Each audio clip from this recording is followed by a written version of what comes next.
Magandang araw po muli mga kapatid. Tayo muli ay nasa online worship service. And I pray na mapaitsing ang panahon ng online natin. Ay marami na rin mga kapatiran kasi nawala silang cellphone, walang internet. Na like kaninang hapon nakausap ko yung ilang kapatiran na sabi, kailan kaya tayo magpe-face to face? Sabi ko, wala pa kasing vaccine eh. Mahirap naman, napakalit na lugar natin. So, sama niyo po sa prayer na sana ay paintulutan na ng Panginoon na mapabilis po ang discovery po ng vaccine o invention ng vaccine para po na matigil na po yung pagkalat ng coronavirus na ito.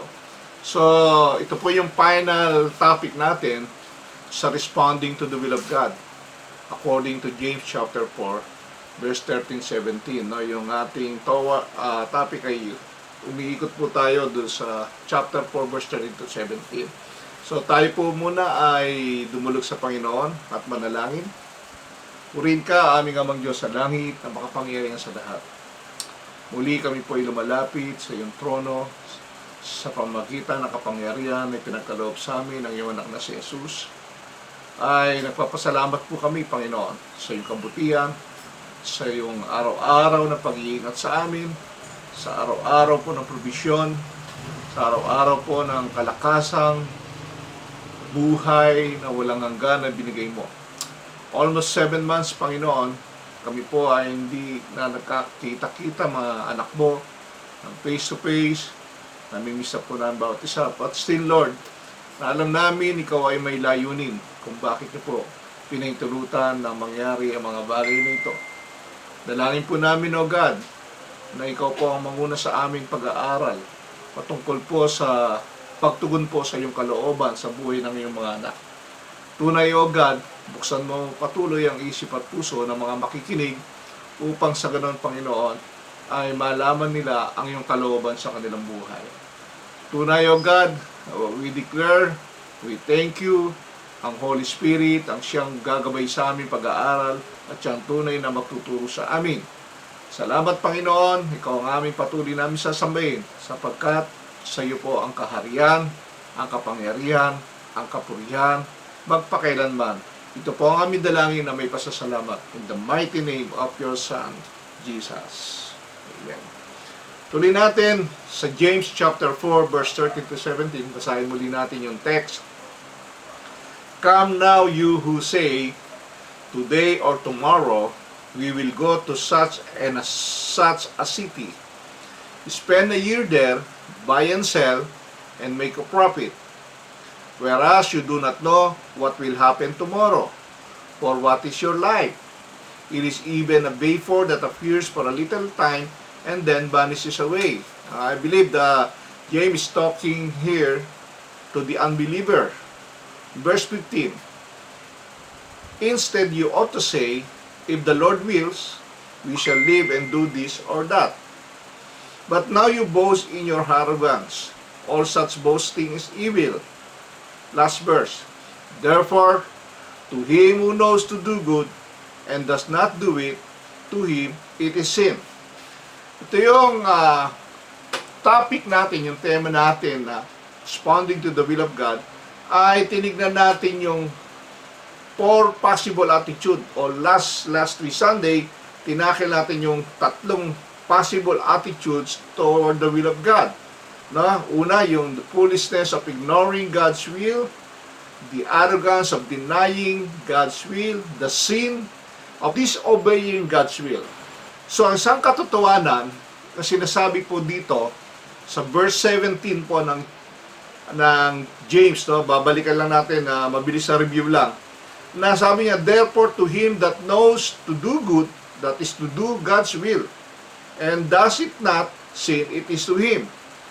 Most of the time kasi, akala natin parang binabaliwala natin dito yung idea of sins of omission, no? Ano ba yung omission? Sins of omission, sabi ni James, a sin of omission is a sin that is the result of not doing something God's word teaches that we should do. The generally used in contrast naman with the corresponding phrase ng the sin of commission or sins that a person actively commits. Yung sin of commission ay kasing bigat din ng sin of commission. Yung actively committing sins, no? Pareho lang po ng weight ng kasalanan niya. Kaya nga nabanggit ni Pablo, di ba, doon sa kanyang buhay sa Romans 7:14-20, yung struggle nga between the flesh and the spirit, di ba? Sabi niya na pinasya niya rito na yung kanyang ugali ay tungo sa dalawang uri ng kasalanan. Sabi niya, Paul says, he does what he doesn't want to do and knows is wrong, the sin of commission. And he doesn't do what he knows he should do and really wants to do, the sin of commission. Dito, sinasalarawan po yung new nature in conflict with the flesh in which it dwells, no? Kung saan nananahan, no? Yung physical na to, no? The new nature, yung bagong kalikasan at pagkatao natin na tayo maborn again, na meron siyang struggle sa kanyang flesh. So, you can say, tanong natin, can we know God's will? So, we tackle na talaga namang malalaman natin ang kalooban ng Diyos kung babasahin natin ang Scripture day by day, di ba? Or night and day. So, what is the will of God? Tinakil natin. Una, God's will is that people be saved. Makikita natin sa 1 Timothy, no? Ang desire ng Diyos that everyone must be saved.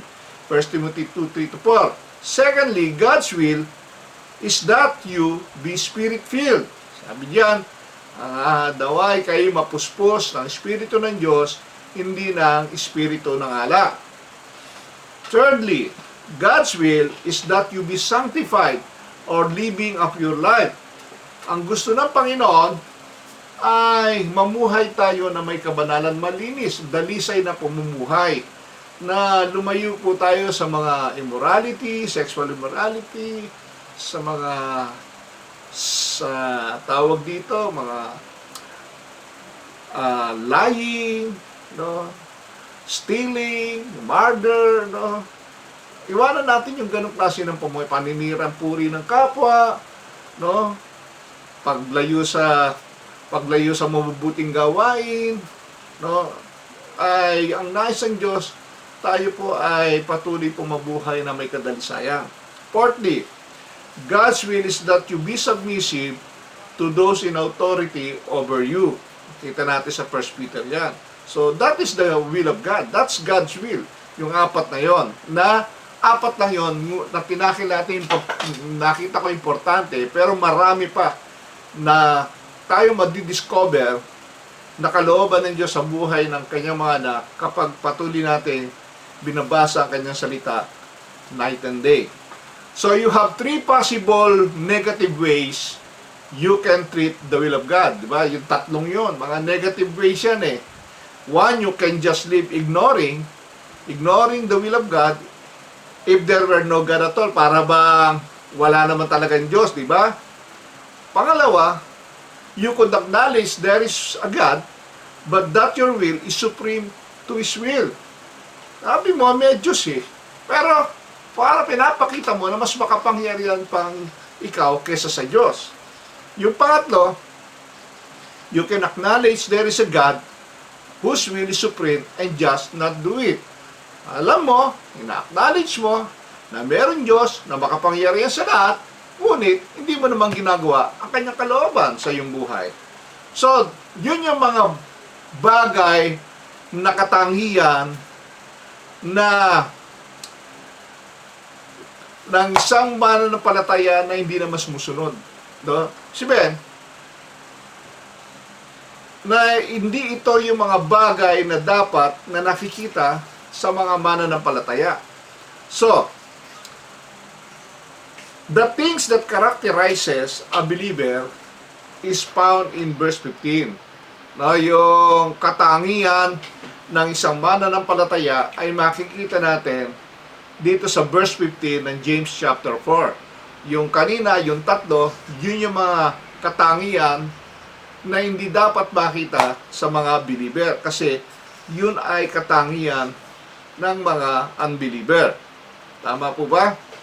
So, sabi niya, punta ako dyan, bukas dyan, sa ganun lugar, di ba? Nagnegosyo ako doon para kumita tayo.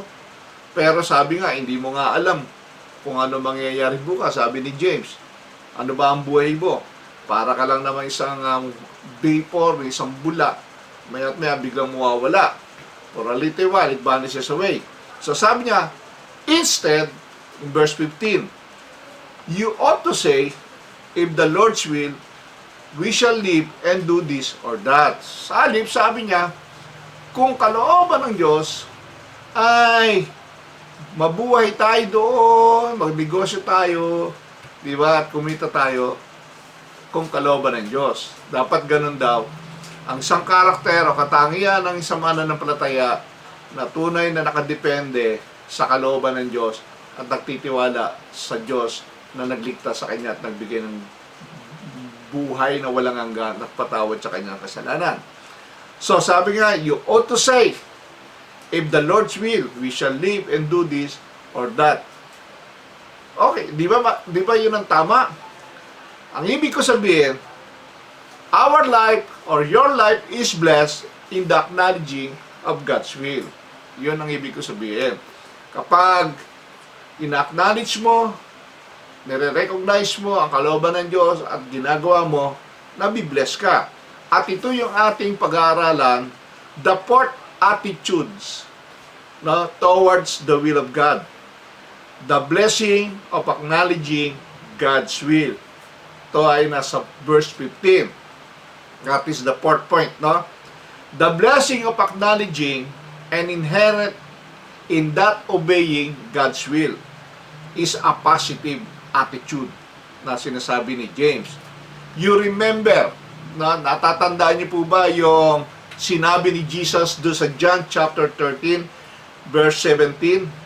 He said, if you know these things, happy are you if you do them.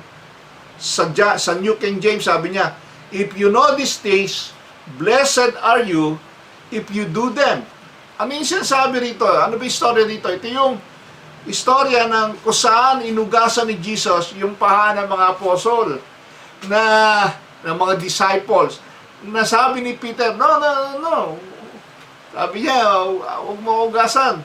Di ba? Nagyabang pa. Sabi ni Jesus nung sinabi niya, wala kang parte sa aking karya kung hindi ka papugasan. Di paliguan mo na ako. Sabi ni Peter, di ba? Kaya sabi niya, nag-set siya ng model, sabi ni Jesus, if you know these things, blessed are you if you do them. Kung alam mo ang kalooban ko, at alam mo ang purpose na ginagawa ko ito, ikaw ay pinagpala at gawin mo. That you acknowledge that. So, joy is always tied, nakatali ito, to obedience to God's revealed word. Andyan yung joy di ba? Na kapag alam mo ang kalooban ng Diyos na ipinahayag sa iyo at sumunod ka, andyan yung kagalakan. Kasi ang kagalakan, nakaangkal yan sa pagsunod sa Diyos Hindi mo ba? Subukan mo sumunod sa Diyos pag hindi ikaw ay ma-depress at malungkot ka sa iyong buhay. Kasi wala kang assurance, di ba? In John 15 verse 14, ito pa ang sabi, you are my friends if you do whatever I command you. See? Pag sumusunod pala tayo sa kalooban ng Diyos at sa kanyang mga pinag-uutos, sa kanyang naisin sa ating buhay, tinuturing niya tayong kaibigan. Actually, hindi lang talaga kaibigan part of His family. Just as Abraham, di ba? Kung mababasa niyo sa James chapter 2 verse 23, sinabi rito, Abraham was called the friend of God. Bakit? Because Abraham enjoyed extraordinary access to the mind of God. Talagang nakakonect siya sa mind of God. Sabi niya, through God's revelation to him, sa pamamagitan ng mga revelation ng Diyos sa buhay ni Abraham, which he believed na pinaniwalahan at pinanampalatayanan ni Abraham. Kaya sabi nga ni Paul, we have the mind of Christ, di ba? So also, sabi nga, katulad din natin na sumusunod kay Kristo ay may mga privilege with extraordinary revelation through the Messiah and Son of God, and believing we become friends of God also. We have the mind of Christ, sabi ni Paul. Kaya, hindi natin pwedeng hindi malaman ang kalooban ng Diyos.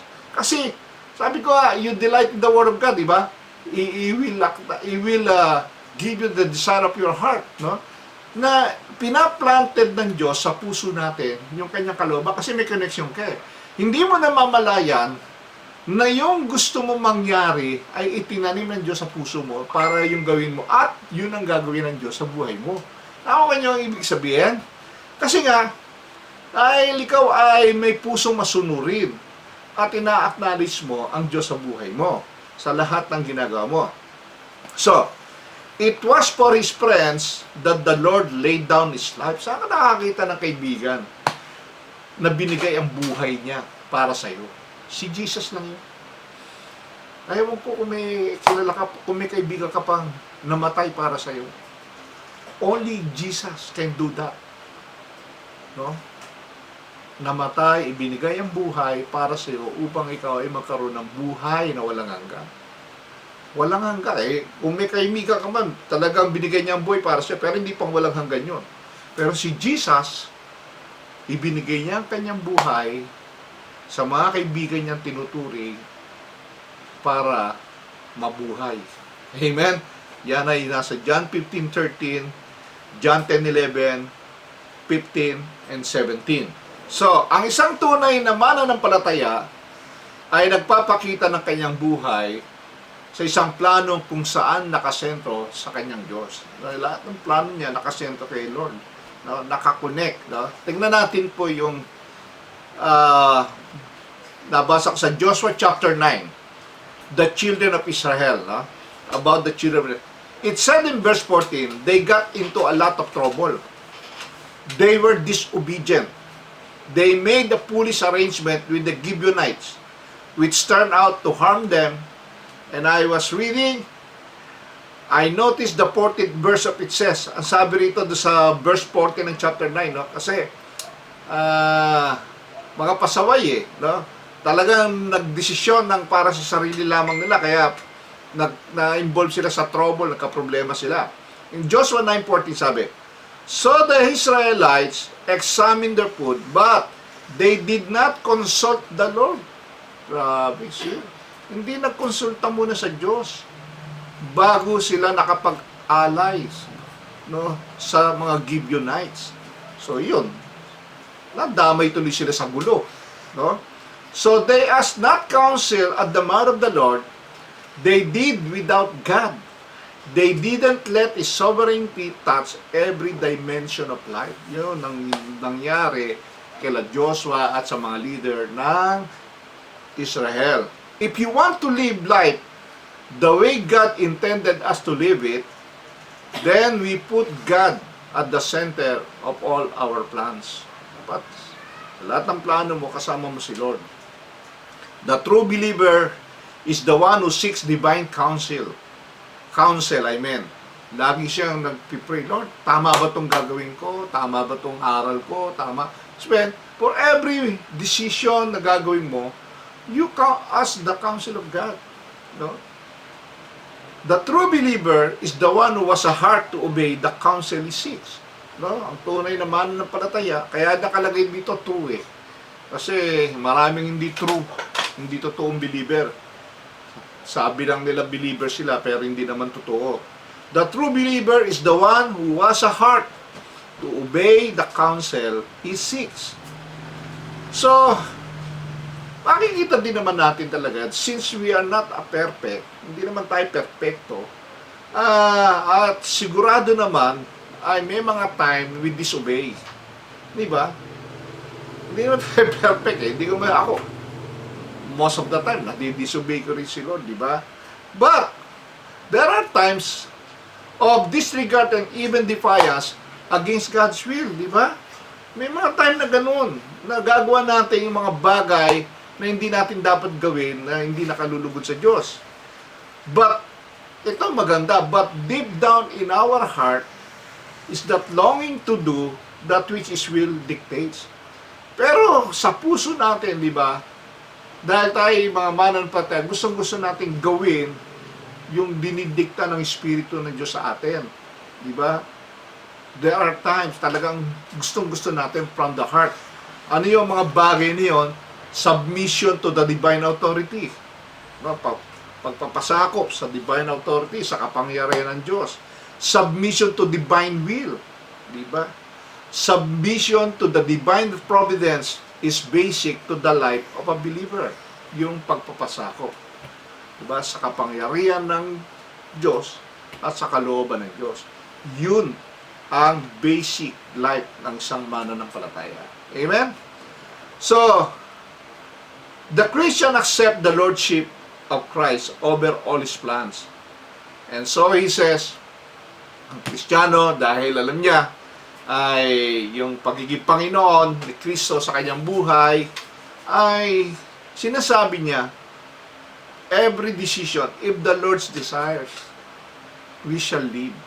Diba? Yung sabi ni James sa 4:15. If the Lord's desire, we shall live. Kung kalooban ng Diyos, ay tayo'y mabubuhay. Kung naisin ng Diyos. Why? Because God controls life. He controls birth. He controls death. No? Siya may control ng buhay. Siya may control ng kapanganakan. Siya may control ng kamatayan. Kaya sabi dito sa Bible nang ika'y pinanganak, nakatakda na rin ang araw ng iyong kamatayan. Ang problema, hindi natin alam kung kailan. Si Lord lang nakakaalam. Hindi mo ba? Kaya, whatever happens, just depend in the will of God. Tingnan niyo sabi ni Job. Job said, the Lord gives and the Lord takes away. The Lord does it. Ginagawa po ng Diyos yun. Siya ang nagbibigay. Siya rin ang nag-aalis. Ano yan nangyari sa buhay ni Job? No, ang dami niya kayamanan, pero inalis din ng Diyos. Malusog siya, nagkasakit siya, ang gaganda at gugwapo ng anak niya, namatay yung anak niya. Pero, pinalitan uli ni Lord sa ending, di ba, ng Job? So, sabi ni Job, it is God who gives life. Tama po ba yun? It is God who takes it away. Siya rin ang nag-aalis. It is Jesus Christ by whom all things are made that are made. Di ba? And it is Jesus Christ who was the keys of death and hell. And so, life and death are in His hands. Buhay at kamatay ay nasa kamay ng Diyos. Kaya itong nangyayari sa pandemic na ito, alam ni Lord yan, kontrolado ni Lord yan. Kung ikaw talaga ay naka-records sa langit na mamamatay ka sa COVID-19, mamamatay ka kahit anong iwas ang gawin mo. Iba nga, di ba? Naka-PPE, complete attire, complete protection, pero nakawaan pa rin. Hindi mo ba? Yung iba, hindi nga nagpe-face mask, naandayo ko nakikita, hindi naka-face mask, pero hindi nakaka-virus But, hindi natin alam. Hindi ko ibig sabihin na huwag tayong mag-ingat, kundi mag-ingat pa rin tayo. Kasi, ang isang Kristiyano ay masunurin sa itinalagang ng Diyos na gobyerno. Amen po ba dyan? Ang sinasabi ko lang ay hindi natin kontrolado ang buhay natin. Amen po ba dyan?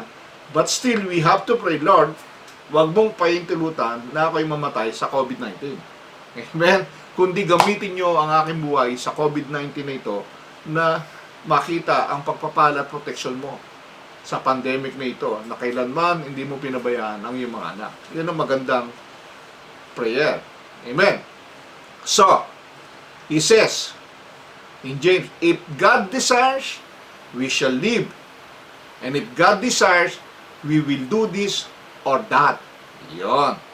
All subjects of life fall under His will. Remember that. All people in life fall under His control. All events in life into His calendar, fall into His calendar. All circumstances fit somewhere in His plan. Everything's happening on earth. It is the calendar of God. Hindi natin malalaman kung kailan matatapos ang pandemic. Nasa kalendaryo ng Diyos yan, kung kailan natatapos. Ang iniisip lang natin, nagtitiwala tayo sa Diyos. At one day, magsasama-sama muli tayo ng face-to-face for God's glory, to declare the glory of God. Pag nangyari na yon, we will celebrate, party tayo for the goodness of God na muli na mga anak ng Diyos ay sama-sama, face-to-face, na magpupuri sa kaluwalhatian at kadakilaan ng Diyos. Amen po ba dyan? So, kontrolado lahat ng Diyos yan. Amen? Kaya, nothing to worry. So, kaya bilang mga mananampalataya, dapat makita sa atin ang katangian ng palagiang katapatan sa kawalang hanggan ng kalooban ng Diyos. Amen? No matter what we plan, no matter what we pray, no matter what we set out to accomplish, always with the flexibility that says, if the Lord desires. Amen? That's how we live. We always says, if the Lord's desire, we will do it. And we will do that. Amen? Napakagandang kaisipan ito, di ba? Sabi ni, tingnan niyo po, yung isang preacher na si Henry Ward Beecher, the great preacher of all times, no? Sabi niya rito, he said, imagine a man building a house, and the man building the house decide to build it by his own plan, rather than the plan of the architect. Diba? Walang architect dito, sabi niya. Yabang tong ganito, tatayo ko tong bahay ko, ako magbibuild. Wala nang plano-plano diyan, hindi na kailangan diyan. Gagastos pa ako sa architect, di ba? And so the man proceeds to build, and the architect comes and proceed to check. And there's no relationship between the two. Sabi, sabi ng architect, ano itong ginawa nyo? Bakit walang poste rito? Ba't diniretso nyo dyan? O bakit walang bakal dito? So, hindi sinunod ang architect. So what will happen? The result is absolute chaos. Tagilid yun, baka bumagsak yan pag konting shaking lang. Di ba? Kasi nga, nagmamarunong tayo. Nagmamarunong itong taong ito na itayo niya yung kanyang bahay without following the plan of the architect. Sabi ni Henry Ward Beecher said, So it is in building a life. God is the architect. And a man would be an absolute fool if he decided to build it anyway his whims dictated. Nakita niya? Sabi nga niya sa Tagal, kaya sa pagtataguyod ng buhay, ang Diyos ang arkitekto at ang isang tao ay magiging lubos na hangal kung magpapasya siyang itayo ito sa anumang paraan na idinidikta ng kanyang mga bulong, ng kanyang mga naisin lamang. Nakita niyo po? God has designed how life is to be built. Si Lord po ang nag-design kung paano tayo mabuhay sa mundong ito. And if you're a true child of God, you will find yourself filled with the feeling of love, for settled on and committed to seeing God build your life the way He wants to build it. Amen? Kaya kung ikaw ay tunay na anak ng Diyos, matatagpuan ninyo ang inyong sarili na puno-puno ng pagmamahal, naninirahan, at tapat na makitang pinatatag ng Diyos ang inyong buhay sa paraang nais niyang itaguyod ito. Sa paraan ng Diyos na maging maayos ang ating buhay. Kung tayo po i-acknowledge natin ang kalooban ng Diyos sa ating buhay. That is a blessing. So, hindi ibig sabihin nito, tulad na sabi ko nga kanina, na tayo ay perfecto. Abang na tayo nandito, nakikipaglaban tayo ngayon, no? Upang maging perfect. At pagkatapos niyan, pagbabalik ng Diyos, doon lang tayo magiging perfect. So, ngunit yan ang pangunahing hangarin ng puso natin. Di ba? Yun ang desire ng ating puso. Mga kapatid, mga minamahal kong kapatid, The message of James is very simple. Live your life in the will of God. That is the message of James. Very, very simple. Natatandaan niyo po ba yung sinasabi ni Pablo sa Efeso chapter 6? It says this, doing, no? Sa end of verse 6, no? The will of God from the heart. Doing the will of God from the heart. That is good. From the heart. Tandaan niyo po yan. Sabi kasi hindi dapat ito maging manarisim natin na para maging, okay, that is will of God. The will of God. The will of, wala. Sabi niya, from the heart. Tignan. Hindi lamang paggawa ng kalooban ng Diyos na nagdadalamhati sa iyong mga sinasabi mo lang, napipilitan ka lang. No? Kung yan ang nais ng Diyos, yan ang gagawin ko. Di ba? Parang laban sa kalooban ba? Wala akong magagawa eh. Di ba? Kasi may nakabantay eh. Dapat sabihin ko kung ano yung nais ng Diyos. Hindi yun. It is doing the will of God from the heart. Mula sa puso. May galak ka na nais mong gawin ang kalooban ng Diyos, acknowledge ang kalooban ng Diyos mula sa puso mo. Hindi yung sa bibig lang. Amen? It is very basic, brothers. Another thought na sinabi ni Pablo sa Colossus. In Colossus 1:9, sabi niya, kaya't mula nang marinig namin ito, patuloy namin idinadalangin sa Diyos na sana'y ipaunawa niya sa inyo ng lubusan ang kanyang kalooban sa pamamagitan ng karunungan at pangunawang kaloob ng Espiritu. Paunawa niya. Sa chapter 4, verse 12, buong taimtim na kayo'y maging matatag, ganap, at lubos na masunurin sa kalooban ng Diyos. Sabihin, lubos na masunurin sa kalooban ng Diyos. From the heart. Sabi, kaya itong Colossus 1:9 na ito at Colossus 4:12 nito, sinasabi nito, do it from the heart and do it all the time. Di ba? Yung kalooban ng Diyos. Gawin natin na nagmumula sa puso at lagi natin gawin from time to time. All the time. In Hebrews 13:1, dito ako magtatapos. No? May silang po yung topic natin. Let's look at it together. Hebrews 13:20 and 21. This really wraps it up. No? Now the God of peace that brought again from the dead our Lord Jesus, that great shepherd of the sheep through the blood of the everlasting covenant, make you perfect. That is the God of peace, make you perfect in every good work to do His will. That's what God wants to do in you. That is what God wants to do in us. That's what Christ died to make possible in you. That's what died Christ to make possible in us. That's what the Holy Spirit wants to energize in us, in you. That you will do His will. Ang nais nila ay gawin natin ang kalooban ng Diyos. And God is working in you that which is well-pleasing in His sight through Jesus Christ, to whom be glory forever and ever. Amen. Nakita niyo po, wow!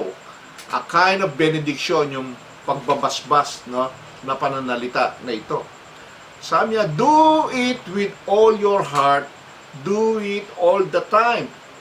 And realize, brothers and sisters, that is exactly what God, Christ, and the Holy Spirit are working to do in us, to do in you, to do in all of us, believers. That is God's will. Remember that. So, sabi ni James, here is yet another test of living faith. Do you desire to do the will of God? If the answer is yes, then you belong to Him. Or, if the answer is yes, and you've never been saved, your heart is reaching out in faith to Him. But the desire to do the will of God is the mark of the transformed life. Amen? So, ulitin natin. If the answer is yes, and you've never been saved, your heart is reaching out in faith to Him. But the desire to do the will of God is the mark of the transformed life. James says, take a look at yourself. Tingnan mo nga yung sarili mo. Do you live constantly ignoring God's will? Do you live constantly arrogantly denying God's will? Or you disobeying God's will? Amen po ba dyan? Ito yung mga katangian ng mga pasaway na hindi nagtitiwala sa Diyos. Since it is the Spirit working in you is will, it is not being done, then maybe the Spirit isn't it done. Kung yung Holy Spirit ang patuloy na nagko-convict sa'yo, gawin mo ang mabuti para sa Diyos, at hindi mo ginagawa, baka wala talaga ang Holy Spirit sa'yo. Hindi mo ba? Kasi, kinukonvict eh. Pag sinabi ng Holy Spirit gawin, hindi pwede hindi mo gawin. Romans 8:9, tingnan natin. Ngunit hindi na kayo namumuhay ayon sa laman, kundi ayon sa Espiritu. Sa katunayan, nananatili na sa inyo ang Espiritu ng Diyos. Kung wala sa isang tao ang Espiritu ni Kristo, hindi kay Kristo ang taong iyon. Amen? So, yan po yung 4 possible attitudes toward the will of God. Yung unang tatlo ay ito yung attitude ng mga unbeliever. Ngunit yung pang-apat, this is the character of a true Christian. So, ang conclusion po natin, let us desire to do the will of God from the heart and to do all of it all the time. Let us bow our head. Tayo po'y manalangin, mga kapatid. Father God, salamat po, Panginoon, sa napakayamang practical teaching nito ng iyong salita. We bless you for the constant witness that we enjoy as we listen at the feet of the Holy Spirit. Na siya ang aming teacher, through the pages of the Holy Scripture, na siya ang naggagabay sa amin, Panginoon. Lord, tulungan niyo po kami na to desire your will in everything. Help us to do your will from the heart, to do all the time, Panginoon. And to know that's what the Spirit of God is doing in us. And give Him all the credit, for He provides all the strength.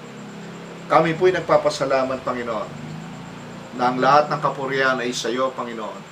Salamat sa iyong anak na si Jesus na namatay sa krus. Ibinigay ang kanyang buhay para sa amin. At patuloy po kami nagpapasalamat sa iyong banal na Espiritu na siyang patuloy na nagtuturo sa amin at gumagabay sa amin sa buong salita mo, Panginoon, na nakasulat sa Biblia, O Diyos. Na aming malaman ang iyong kalooban na dapat namin gawin all the time from the heart, Panginoon. Kaya mga kapatid, sa ating muli paghiwalay dito sa online, lagi nating alalahanin na ang kapayapahan at ang kagalakan na nagmumula sa Diyos ay binigay na sa atin. Kaya tayong lahat ay mamuhay sa buong linggo na to na may bagong buhay kay Kristo. Sa pangalan ng Ama, ng Anak at ng Espiritu Santo, ang lahat ay magsabi ng Amen. Muli, yan po natapos yung ating series ng James 4:13-17, responding to the will of God. God bless, and see you again next Sunday if the Lord's will. God bless.